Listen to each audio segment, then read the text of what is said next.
Hello my dear viewers. तो इस video में हम उस टॉपिक पर बात करने वाले हैं जिस टॉपिक पर अक्सर कर कोई नहीं करता, या वो चीज हम आपको बताने वाले हैं जो चीज आपने बहुत पढ़ी होगी लेकिन कभी उस पर गौर नहीं किया होगा। शायद आपको यह वीडियो सर्च करने से मिला हो या आपके इंटरफेस पर आ गया हो, लेकिन आपको इस वीडियो में जानकारी कुछ अच्छी मिलने वाली है। अक्सर कर माय डियर व्यूअर्स, आपने देखा होगा जब हम पढ़ते हैं, किताबें पढ़ते हैं या कोई डेफिनेशंस पढ़ते हैं तो उसमें एक चीज लिखी आती है कि यह शब्द आपके लैटिन भाषा के इस शब्द से लिया गया है। जैसे हम साइंस की डेफिनेशन देते समय हम बोलते हैं कि यह जो साइंस वर्ड है वो सीएंटिया शब्द से लिया गया है, जो कि एक लैटिन भाषा का शब्द है। तो लैटिन भाषा के बारे में कभी जानने के लिए आपने सोचा है कि नहीं सोचा है मुझे नहीं पता, लेकिन मैं आपको इस वीडियो में लैटिन भाषा के बारे में पूरी जानकारी देने वाला हूँ। लैटिन भाषा कहाँ से इसका उदय हुआ और क्या इसका इतिहास रहा और कैसे धीरे धीरे यह कहाँ चली गई। हम आज भी लैटिन भाषा बोलते हैं कि नहीं बोलते हैं, हम नहीं बोलते तो लैटिन भाषा कौन बोलता है अभी। तो पूरी वीडियो देखते रहिए मेरे साथ, यानी अर्जुन और कैमरामैन योगेश के साथ।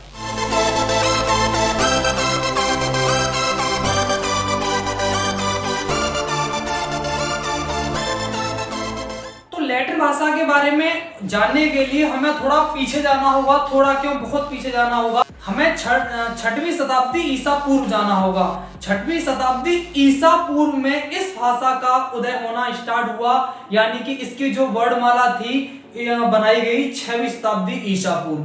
इसकी जो वर्णमाला थी उसको हम आज भी और तब भी एक वर्ड नाम दिया गया, यानी इसकी एक वर्णमाला है जिसको हम एट्रुस्कन कहते हैं। इटली में एक क्षेत्र है जिसका नाम है, या हम बोल सकते हैं इटली का एक क्षेत्र है जिसका नाम है लैटियम, क्योंकि सबसे पहले यह भाषा जो बोली गई या फिर इस भाषा की जो वर्णमाला थी उसी क्षेत्र में विकसित हुई और उसी क्षेत्र में सबसे ज्यादा यह भाषा बोली जाती थी, इसलिए उसी क्षेत्र के नाम पर इसका नाम लैटिन रख दिया गया। हम छोटे से शब्दों में कह सकते हैं इसकी जो उत्पत्ति है इटली के एक क्षेत्र लैटियम जिले से हुई है, उसी के आधार पर इस भाषा को हम लैटिन भाषा कहते हैं। आज भी यह भाषा इंडो यूरोपीय भाषा परिवार में से एक प्रमुख भाषाओं में गिनी जाती है।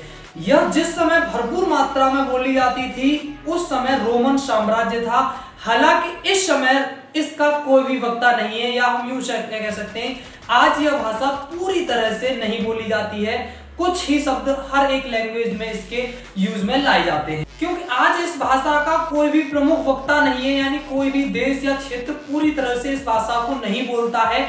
इसलिए इस भाषा को हम मृत भाषा यानी कि बिल्कुल विलुप्त हो चुकी भाषा के रूप में जानते हैं। अब आप ये सोच रहे होंगे कि जब उस समय इतनी पुरानी भाषा थी और इतने अच्छे अच्छे शब्द थे इसमें और पूरी तरह से यह विकसित थी, फिर भी इस भाषा का जो इतिहास है वो ज्यादा दिनों तक नहीं चला, या फिर ये सोच रहे होंगे कि ये क्यों विलुप्त हो गई, अंग्रेजी या अन्य भाषाओं की तरह यह भाषा ज्यादा क्यों नहीं टिक सकी या फिर दुनिया में क्यों प्रचलित नहीं हो सकी।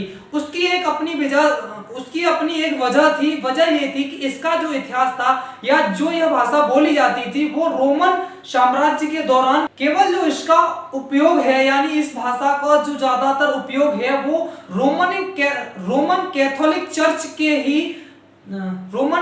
चर्च तक ही सीमित था। इसलिए इस भाषा का ज्यादा फैलाव नहीं हो सका और इसलिए यह भाषा धीरे धीरे विलुप्त होती चली गई।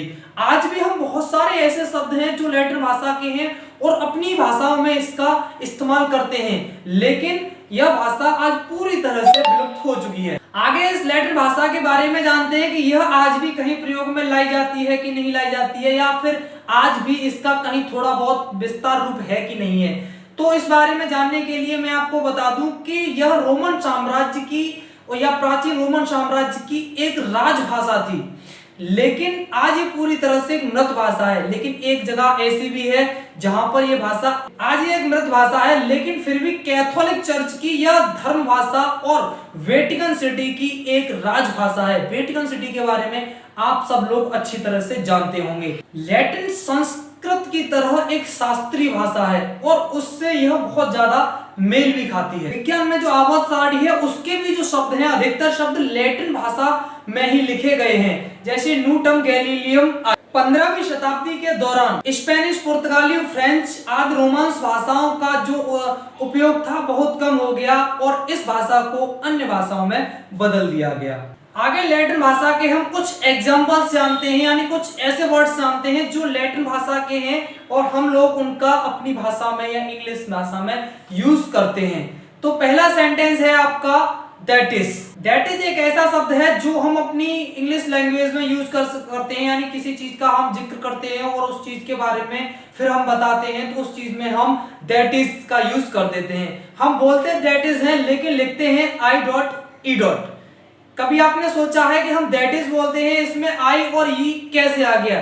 तो मैं आपको बता दूं, यह एक लैटिन भाषा का शब्द है जिसका अर्थ है इडिस्ट, जिसके short form I dot E dot हम लिख देते। नेक्स्ट एग्जांपल है फॉर एग्जांपल। जब हमें किसी चीज का एग्जांपल देना होता है तो हम फॉर एग्जांपल लिखते हैं, और लेकिन फॉर एग्जांपल को जब हम शॉर्ट में लिखते हैं तो उस पर हम लिखते हैं ई डॉट जी डॉट। कभी आपने सोचा है हम फॉर एग्जांपल उसको बोल रहे हैं और तो हम ई डॉट जी डॉट क्यों लिखते हैं? अगर नहीं सोचा है या नहीं पता है तो मैं आपको बता दूं, यह भी एक लैटिन भाषा का शब्द है जिसका अर्थ होता है एग्जाम्पल ग्रेशिया। नेक्स्ट एग्जाम्पल है आपका बाई। बाई वर्ड का यूज हम हर किसी के लिए करते हैं। आपने कभी सोचा है बाई शब्द हर किसी के लिए क्यों यूज होता है? मैं आपको बता दूं, यह भी एक लैटिन भाषा का वर्ड है जिसका अर्थ है पर। और भी अन्य ऐसे वर्ड हैं जो कि लैटिन भाषा के हैं जिनका हम इंग्लिश लैंग्वेज में यूज करते हैं, तो उन भाषाओं को मैं स्क्रीन पर दिए दे रहा हूं, आप स्क्रीनशॉट लेकर के आराम से उन्हें देख लीजिए और पढ़ लीजिए। साथ ही आपसे विनती करता हूं, अगर ये जानकारी अच्छी लगी हो तो प्लीज चैनल को सब्सक्राइब कर लो और वीडियो को लाइक कर दो।